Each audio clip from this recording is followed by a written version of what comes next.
नमस्कार, आप देख रहे हैं सिटी पोस्ट लाइव और आपके साथ मैं हूं अंजलि राव। बिहार में विधानसभा चुनाव की सरगर्मियां लगातार तेज होती जा रही हैं। जैसे जैसे चुनाव की तारीख नजदीक आ रही है, राज्य की राजनीति में नए मोड़ और नए मुद्दे उभर कर सामने आ रहे हैं। वहीं इन दिनों सबसे ज्यादा चर्चा में है वक्फ कानून संशोधन बिल और इसका असर खास तौर पर पसमानदा मुसलमानों पर दिख रहा है। आपको बता दें, लोकसभा में इसके बाद इस बिल के पास हो जाने के बाद राजनीतिक गलियारों में हलचल मच गई है। तमाम विपक्षी दलों ने इस बिल को लेकर सत्ताधारी दलों पर निशाना साधा है और इस चुनावी मुद्दा इसे साबित किया है। इसी के साथ साथ आपको बता दें, इस पूरे विवाद के केंद्र में है पसमानदा मुसलमान, जो कि बिहार की मुस्लिम आबादी का एक बड़ा हिस्सा है।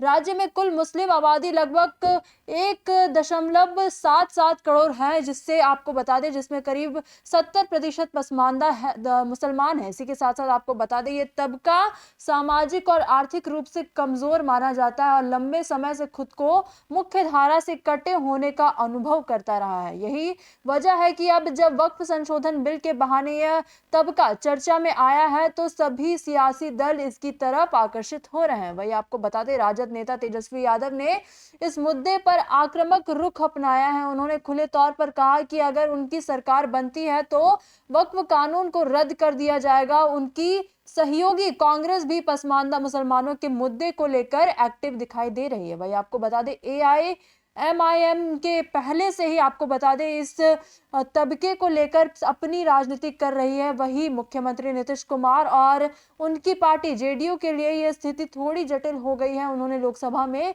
इस बिल का समर्थन किया है, जिसके बाद मुस्लिम समुदाय खासकर के पसमानदा तबके में नाराजगी बढ़ती हुई दिखाई दे रही है। वही नीतीश कुमार लंबे समय से मुस्लिम समुदाय के एक बड़े हिस्से का समर्थन पाते रहे हैं। वही 2005 में जब उन्होंने मुख्यमंत्री पद की शपथ ली थी, तब उनकी जीत में मुस्लिम वोटरों का भी बड़ा योगदान था, लेकिन बीते कुछ वर्षों में उनका ये समर्थन कमजोर पड़ता नजर आ रहा है। वही 2019 के लोकसभा चुनाव में आपको बता दें, 2020 के विधानसभा चुनाव में और फिर 2024 में JDU का कोई भी मुस्लिम उम्मीदवार जीत दर्ज नहीं कर पाया है। ऐसे में यह कहना गलत नहीं होगा कि पसमानदा मुस्लिम अब खुद को JDU से दूर महसूस कर रहे हैं। वही राजनीतिक विश्लेषकों का मानना है कि पसमानदा वोट इस बार बिहार चुनाव का बड़ा फैक्टर बन सकता है। करीब 3 दर्जन सीटें ऐसी हैं जहां मुस्लिम मतदाता निर्णायक भूमिका निभाते हैं। ऐसे में सभी दल इस वर्ग को अपने